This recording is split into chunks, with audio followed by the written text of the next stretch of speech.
Balance is one of the most important parts of being a shooter. If you have unneeded movement where you're leaning forward or leaning to the side or leaning back, you're going to kind of make the basket move when it doesn't need to, right? Because if I'm leaning to the right, the basket's moving. If I'm leaning forward, the basket's getting closer. So we always want to be on balance no matter which situation we're in. So today we're going to go over a whole progression of a shooting workout to kind of work on your balance. The first thing we're going to do is we're going to completely take out your legs.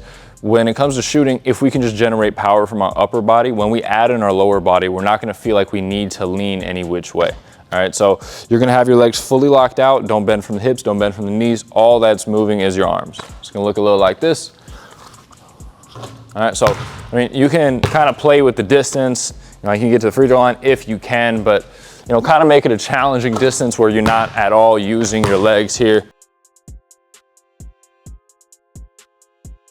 Next thing we're going to do is we're going to use our legs, but we're not going to jump at all.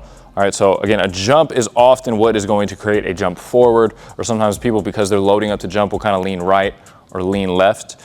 So we're going to use our legs, but we're not going to jump. Many of you can do this from the free throw line, so that means probably you guys are going to be doing the 3-point line. So we're going to get back here. You can get onto the toes, but you can't jump. So you go down, extend, get through. Again, keep it so that it's a relatively challenging distance. If you're airballing all of these shots, then it's probably too difficult. If not, then you're probably at a good distance.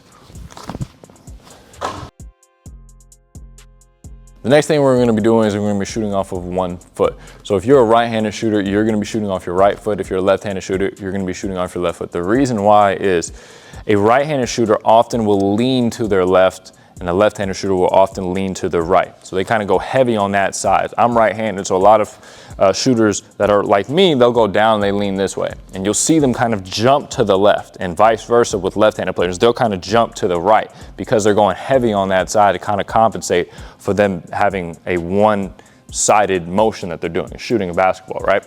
So we're going to be shooting off of the foot that is not being leaned on, right? So if I'm right-handed and I tend to lean left, we're going to be shooting off that right foot to kind of feel a drop onto that foot. So we're just going to be on 2. We're going to drop and then shoot.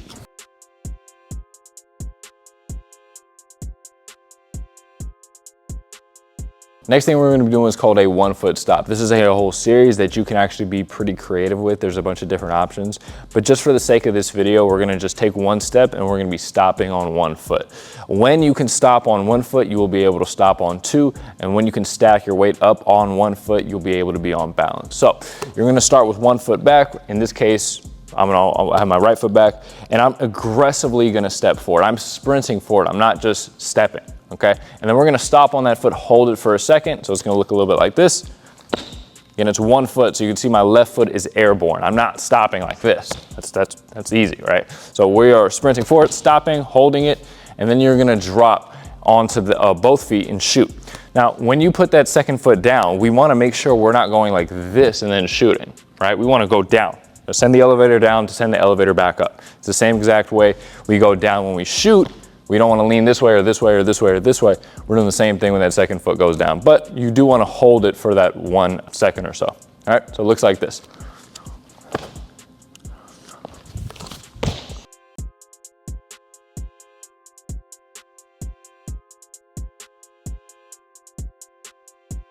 Now you want to do both feet, right? We want to do an even amount on my right foot, even amount on my left foot. And another thing you can do is add more steps. You basically kind of travel into it. You could also add a dribble. So there's a lot of creativity you can do. You can go backwards. I can have my left foot in front and I can go back, stop, and then drop. But just for the sake of this video, we're just going to be going forward. The next thing we're going to do is a jump back. So we're going to get our hands set and we're going to jump somewhat significantly backwards, so like this.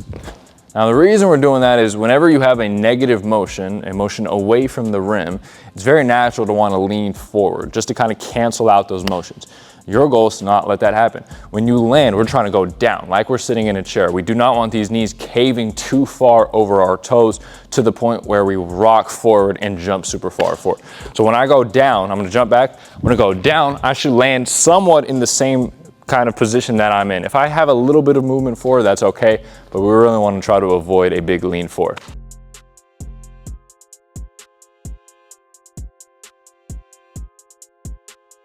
Our last thing here is we're going to be doing pivots and reverse pivots. Now, the other thing is when we shoot these, we're gonna be landing on our toes. If we land on our toes, it helps prevent us from jumping forwards or to the side, because it's really hard to land on your toes when you're kind of drifting one direction.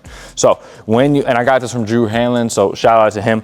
When you land, we're just gonna kind of hold it and almost like bounce like that, all right? So the pivoting is gonna happen like this. So I'm gonna start you guys with a reverse pivot. So we're gonna be facing the away from the basket. I'm gonna have my left foot moving, right foot stays down. You got your hand set. Quickly pivot, so you're gonna go here, and then you're gonna get into your shot. Again, we're not trying to lean forward, we're not trying to lean back, all right?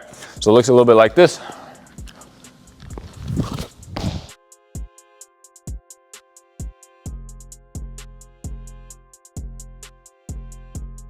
Make sure you do all the spots, make sure you do both your right foot and your left foot, both reverse pivots. So for forward pivots, you're still gonna face away from the basket. Now instead of opening up this way, we're gonna open up this way. Now, as you get the hang of this, you can start to make the degrees of how much you're spinning higher and higher. So if I'm facing away from the basket and I'm just turning like a half spin, that's 180 degrees. Now you could also do a little bit more, like I can go from here and turn all the way here, but it's a little bit harder, right? Because I'm spinning more, I'm adding more movement. But as you get better and better, you start to add to from a 180 to a 270 to a 360. All right, so we got to do forward pivots as well, still landing on our toes as we shoot.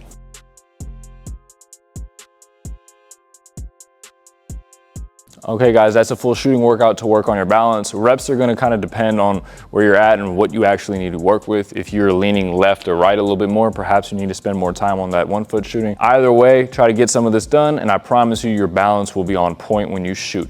If you want more content like this, don't hesitate to like, comment, and subscribe, and follow me on the rest of my socials.